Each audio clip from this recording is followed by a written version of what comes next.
Жаңегі бірінші, екінші сабақтағы сөздерді кірістіріп жатырмын, иә? Так, мысалы, мен деген сөз үйренгенім жоқ, иә? Мысалы, хэн маң, мысалы, жауабына қалай айтады? Хэн маң, өте қарбаласпын, иә? Хэн маң, өте қарбаласпын. Хэн маң, өте қарбаласпын. Мысалы, маманың орнына жаңегі сөзді үйренген әке, баба, ни маң ма? Әке, сіз қарбалассыз ба? Оның орнына мысалы г, мәй, осыларды қоя беруге болады, е? Хэн маң, өте қарбаласпын. Мысалы, міне жерде маманы алыпсақ, ни маң ма? Жаңегі сөйлемдегі, е? Сөздерді кірістіріп айта беруге болады. Мысалы, тахын маң, ол өте қарбалас. Тахын маң.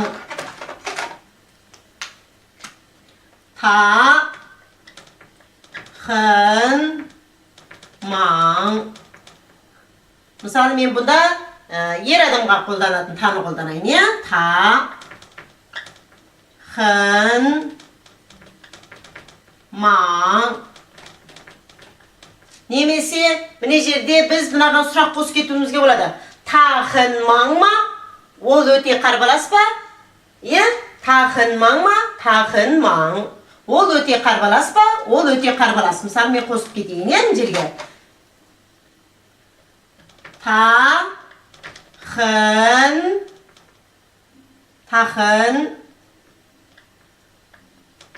маң ма?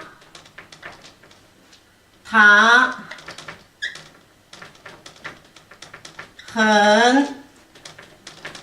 маң ма? Тахын маң. Хэн маң.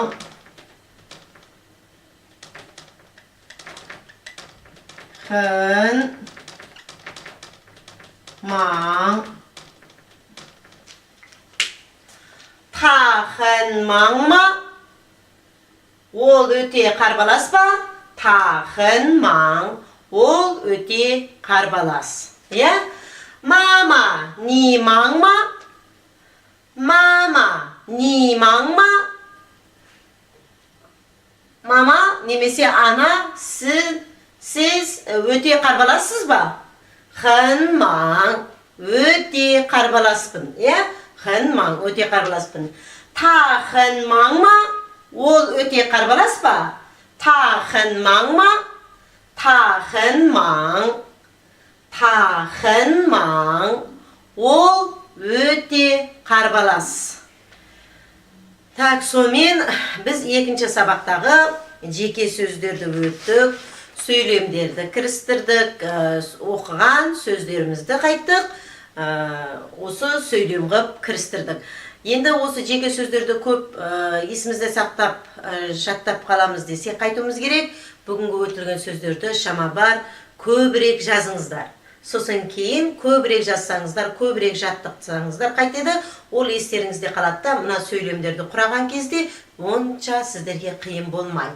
Қытай тілімен айтқанда, бұ тайнан, онша қиын емес.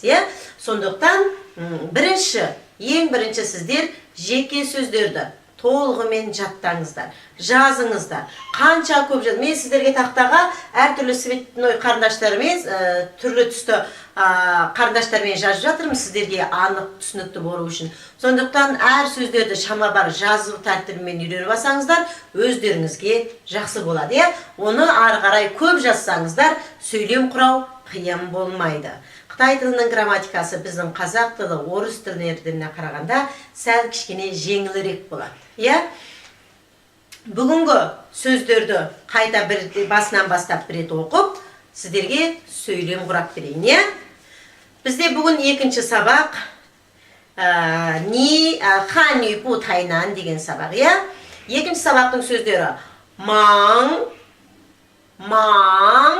қарбалас, маң, ма, ме, ба, бе сұрағы. Хэн,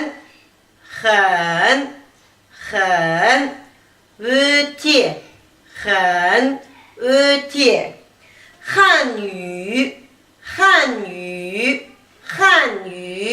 Қытай тілі. Нән, қиын, тай, онша, баба, әке, мама,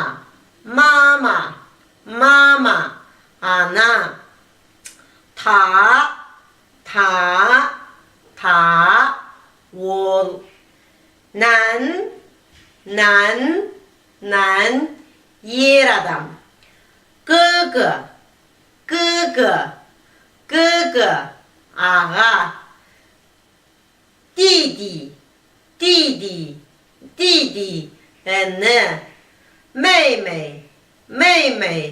мэй, қарындас, ни маңма,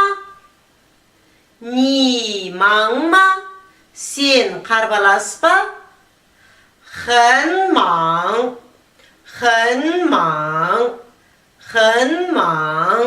өте қарбалас, ханю нәнма,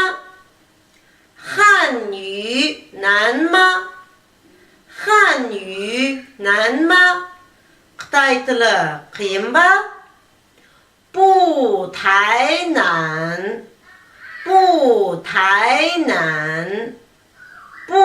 тайнан, онша қиын емес.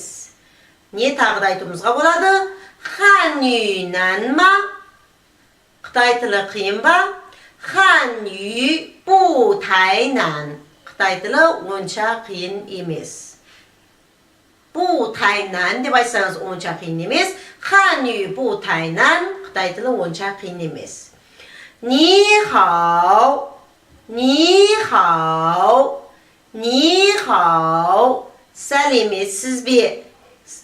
Ни хау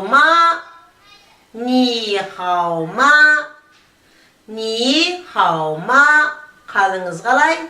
Жақсысы ба? Хэн хау, өте жақсы.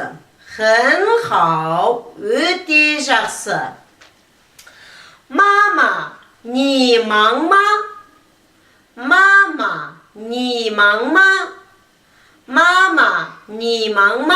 мама, сіз қарбалассыз ба? Хэн маң, өте қарбаласпын. Та хэн маңма,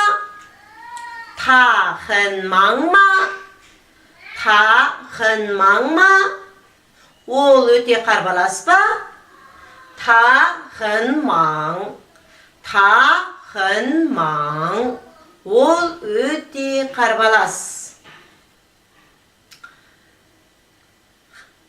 Ни маңма, хэн маң, ханю нәнма, бу тайнан, ханю нәнма, ханю бу тайнан. Ни хау ма, хэн хау, мама, ни маңма, 很忙。他很忙吗？他很忙。哥哥忙吗？哥哥很忙。妹妹忙吗？妹妹很忙. Biz сөздерді, жеке сөздерді жақсырақ үйренсек, біріне бірін қосу арқылы, орын тәртіптерін білсек, ары қарай сөйлем құрай береміз. Бұл екінші сабақ. Енді келесі үшінші сабаққа түсеміз.